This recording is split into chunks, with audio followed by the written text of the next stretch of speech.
Okay, how do I say this gently? The truth is, yes, there is a housing bubble, and yes, it's about to burst. It's happening. The signs are everywhere. Yes, there's a bubble. Yes, it's bursting. I don't want you to miss out. Stick around. I'm gonna lay out some ideas for you here in the coming video. And I think that you're gonna get some fresh perspective, and I just want you to be armed as we prepare for what's coming.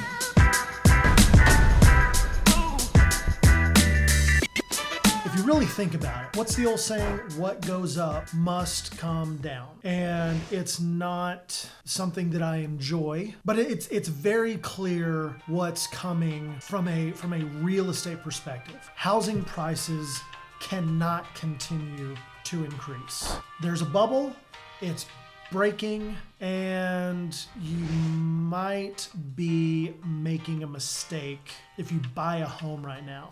That is complete baloney. Everything that I just said. Well, not everything. If you think about it, what goes up must come down, right? The first house I ever bought was in Oak Point, Texas. So we bought this house in December of 1999 for $89,000. Sold it 2 years later for $94,000. Was that a good decision? Well, wait a second. There was a bubble in 2008. The housing market crashed. You would have lost all your money. No, that's not right. You lose when you sell, and I lost. Second house we bought was in Lantana, Texas. We bought that house at the peak of the market. We bought this house in February of 2007, just before the bottom fell out, for $220,000. And now it's sold in January for $475,000. So again, this is a little high, but I mean, it's close. It's pretty close. You remember what happened the following year to the housing market, led on by subprime lending? The bubble burst and the bottom fell out. And ironically, after we moved into that house, about 6 months later, the company that I was working with offered us the deal of a lifetime to move to Phoenix, Arizona. And so we did. We had a friend of ours come out and take a look at the house, and we were buried in it. The market just crashed. The bubble just burst. We were gonna have to come up with some cash to sell it, and we were broke. We didn't have the ability to do that, so we did the next best thing, and we found some friends to rent it. And as memory serves, we broke even every month, but we were just happy that the mortgage was being covered and the taxes and insurance and all that stuff. Bought that house for $220,000. It actually just sold in January for $475,000. Now, let me ask you a question. If you could buy that house today, as we stand on the edge of the precipice of the market doing the exact same thing, would you rather pay the 2007 price of $220,000, or would you rather pay the 2022 price of $475,000? If you're having trouble, pick the little number. But wait a second, Jono, that was at the peak of the market. Why would you ever buy a house as the market is about to tank? Because it's real estate. It's residential real estate. People have to have a place to live. And you can choose to rent. The interest rate on renting is 100%. So even with interest rates skyrocketing into the fives, the house we bought in Lantana, I think, was at a 6.5% interest rate. Listen, Linda. Listen, Linda. Listen.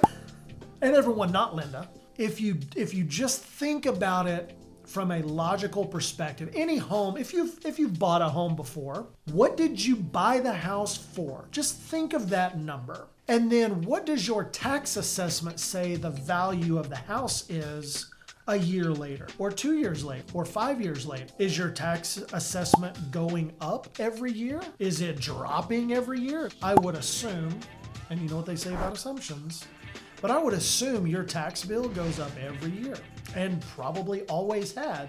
Now, if you've been in a house for 20 years, there are certain circumstances where the tax assessment might go down. But is that the worst thing in the world if your taxes go down? In fact, you could argue the best thing that could happen is you buy a house and the market tanks. the next day, the day after closing. Because what happens to your tax basis when the value of your property diminishes? But is now a good time to buy? Let me give you one more example. The house that we live in now in Prosper, Texas, we bought in September of 2011 for $250,000. Today it's worth over $750,000.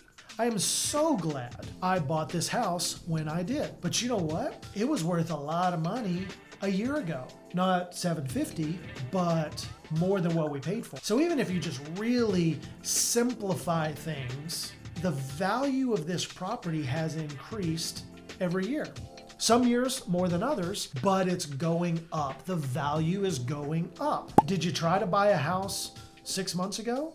What was the value of that house then? What is the value of that house today? If you don't know, call a real estate agent. Call me. I'll run a comp for you. Home prices in this area are increasing, and they are increasing at a more rapid rate than they were a month ago. Certainly more than they were 6 months ago. Is there a bubble? Who gives a shit? Is the bubble going to pop? Yes, but who gives a shit? Like, think about it. Buy a house today. Please, I beg you, buy a house. Buy a house at an inflated rate. Because what's that house going to be worth a year from now? Or 5 years from now? Or 20 years from now?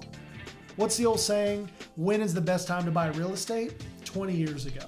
Please, I implore you, do not miss out. Because the market, it's going up. So if this is the market and it's accelerating on this plane, from what I can tell, it's doing this. It is accelerating at a more rapid rate. Now, when the bubble bursts, is the value going to do this? No. The values are going to slowly go down. But it's still going up. It's still on an upward trajectory. In the stock world, you buy low and you sell high. But hey, we don't sell houses. You shouldn't sell the house. You probably shouldn't sell the house. In most cases, I can make a very compelling argument why you should not be selling a house you're thinking about selling. Home prices do this, and then they do this. This is the level out. It does not do this. Look at housing trends over the last 100 years. Look at the trend line. It speaks for itself. Depending upon which trend line that you look at, it's usually a national average. And yes, home prices drop, but forget about national averages. Forget about your local market. Let's talk about your house. Let's talk about the value of your house. Because I would bet you dollars to donuts, the price has not dropped. And if it has, you know what? We'll make it interesting, and I'll either put some dollars or some donuts in your pocket. Dollars go in your pocket, donuts, forget it. Go buy a house. If you have children, go buy another house. If you have 2 kids, you need to own a house, and you need another property for each child that you have. So that if they decide to go to college someday and be an otolaryngologist, ENT to the layperson, they're going to want to go to college. And what if you could just liquidate a property and pay for college all at once? Or better yet, do a loan against unencumbered property, and because of the tax implications of taking loans versus capital gains tax. But that's a story for another time. Please do not miss out on this market. If Tesla is, what's Tesla trading at? Let's see. Bro, look at Tesla stock. Tesla's trading at $1,000 a share right now. If you knew it was going to $1,500 by the end of the year, if you knew it, you knew it. Let's say you got an email from Jesus and he said, bro, go buy Tesla stock. It's going to be at $1,500 by the end of the year. How many shares would you buy? But there's a bubble and electric vehicles and Elon Musk and listen, forget about the noise. The marketplace is lying to you. The market benefits from fear and anxiety, and it's just trying to keep its thumb on you. Think about it logically. If the price is increasing rapidly, it's usually a good time to buy, especially if you can have a long-term perspective. I have so many people. I probably have 4 or 5 people a week come up to me and say, hey, I want to get into flipping houses. I know that you do that. Can you help us with flipping houses? What do they know? What do they know that the marketplace isn't telling you? Why are people in droves looking for houses that they can wholesale or flip or buy and hold? Like, there are so many opportunities right now, and the rocket ship is taking off. If you're not in a position to buy right now, let's fix that. Let's put you into a position as quickly as possible so that you can benefit from the appreciation, so that you can ride the wave. And it is a big wave, and it is getting bigger by the week. If you're hearing something different, throw a comment down below. Tell me what you're hearing. Let me see if I can put some of these myths to rest, because I think there's so much data that tells us exactly the opposite of what the market is telling us. I think that's all I want to say about that right now. There's more that I could say, but I gotta go show a house to some people that are ready to get on the train. Let's do this, girl.